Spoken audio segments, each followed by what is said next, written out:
En el tema de comercio ocurrió como una especie de front loading, que básicamente es como un tema artificial en el cual muchos empezaron a exportar, sobre todo en el primer trimestre del 2025, previendo la llegada de los aranceles, y luego cuando se empezó a dar esta situación, pues el volumen de exportaciones cae. Entonces ese crecimiento artificial del primer trimestre, pues luego se desacelera en los trimestres siguientes y tienes como consecuencia pues ese menor ritmo.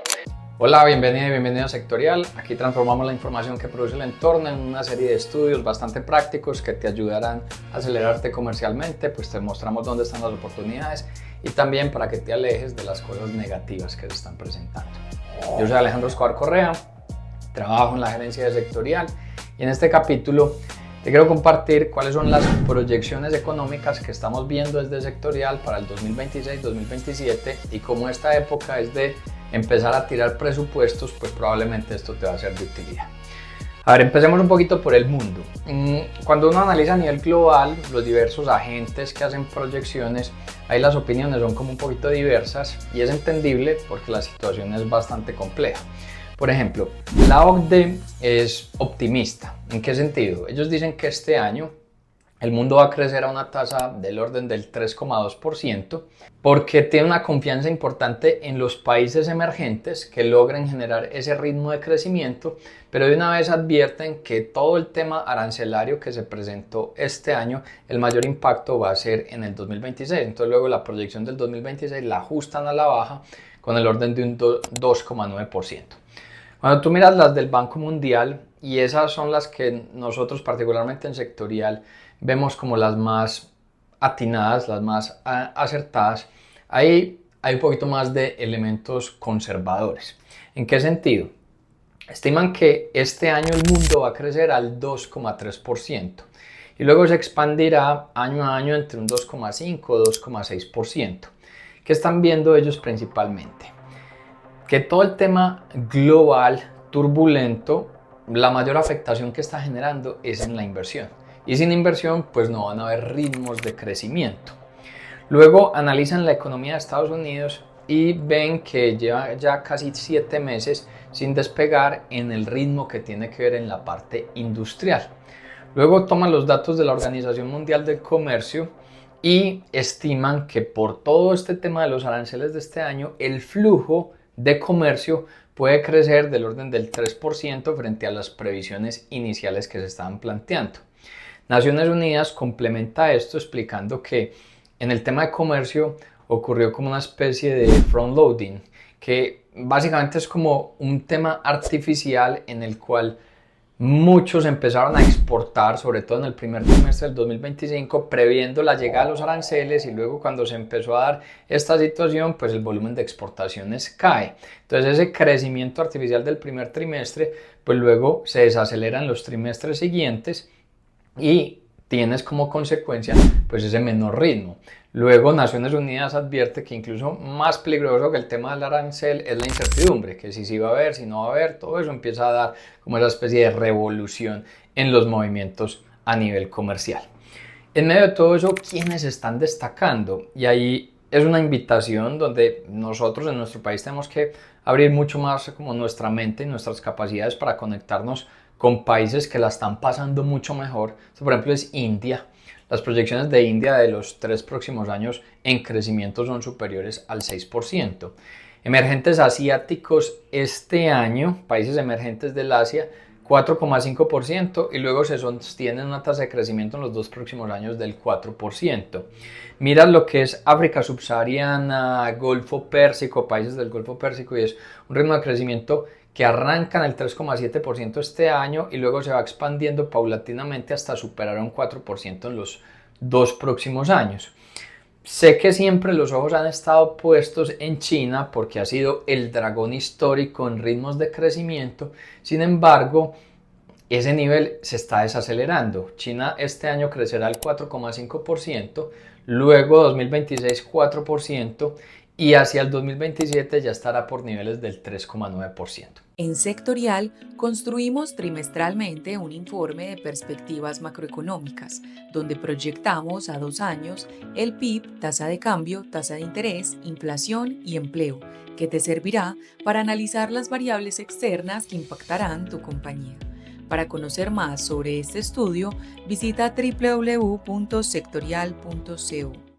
Listo, eso es lo que pasa a nivel global.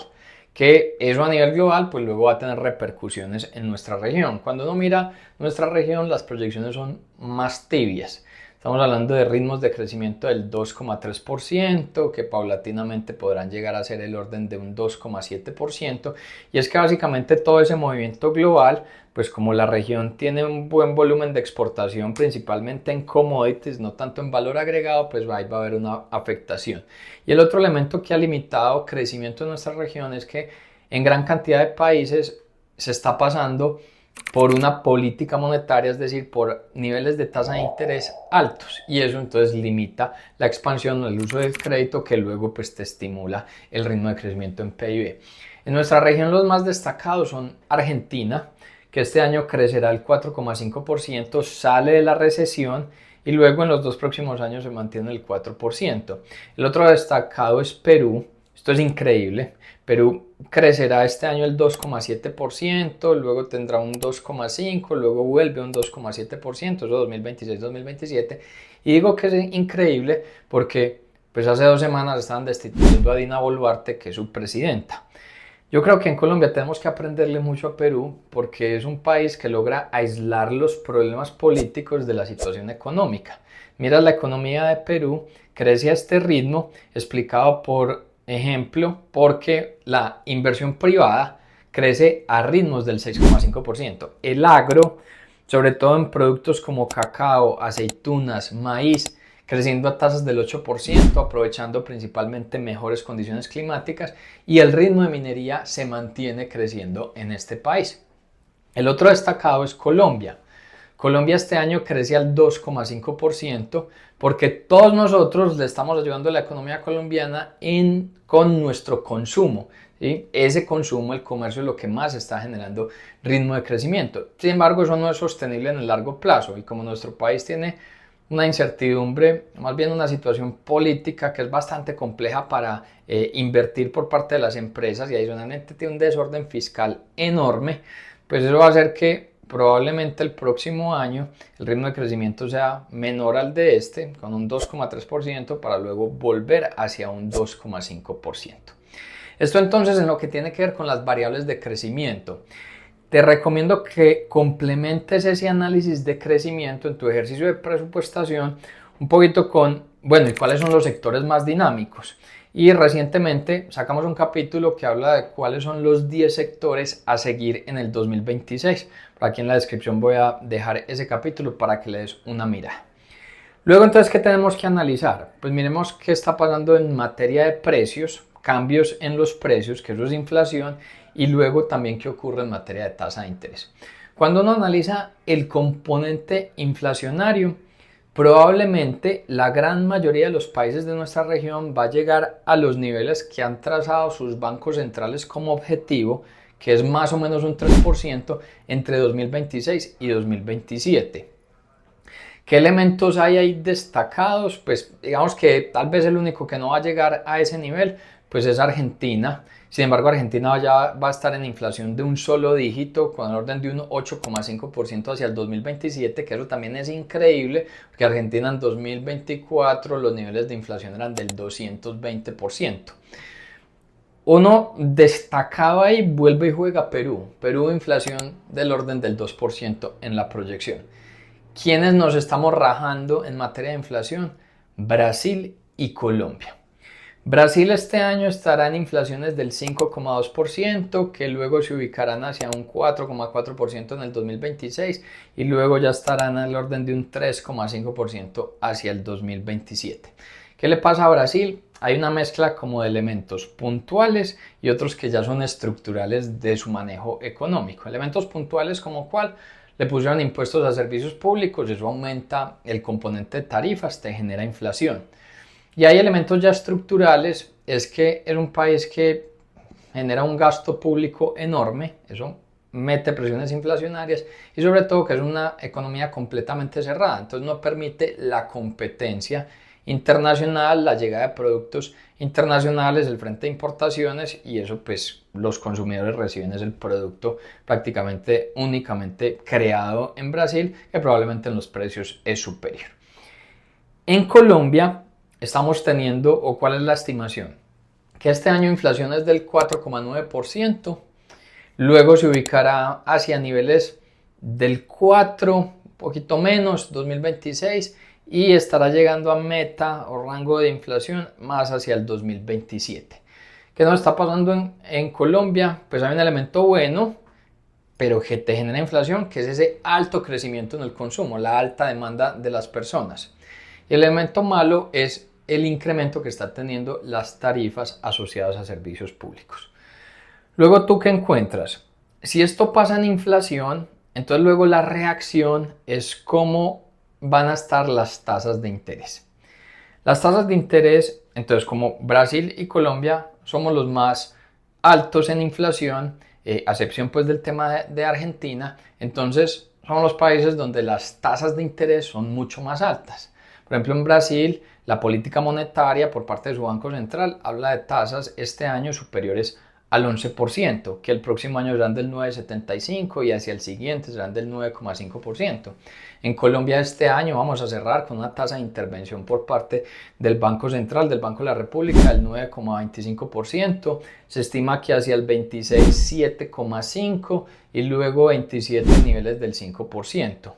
Eso termina haciendo un reto importante para el ritmo de crecimiento de nuestro país, porque si con una tasa de interés que arranque el próximo año en el 9,25 y cierra en el 7,5, pues luego los spreads que ponen los bancos comerciales van a hacer que las tasas efectivas anuales, las que reciben las diversas empresas, los consumidores, cuando vamos y tomamos un crédito, pues sean tasas que todavía siguen siendo de 15, 17% efectivos anuales. En medio de esta situación, pues más a esos promedio de esos 2 próximos años es donde vayamos a estar en un nivel de tasa de interés que nos estimule muchísimo más la economía.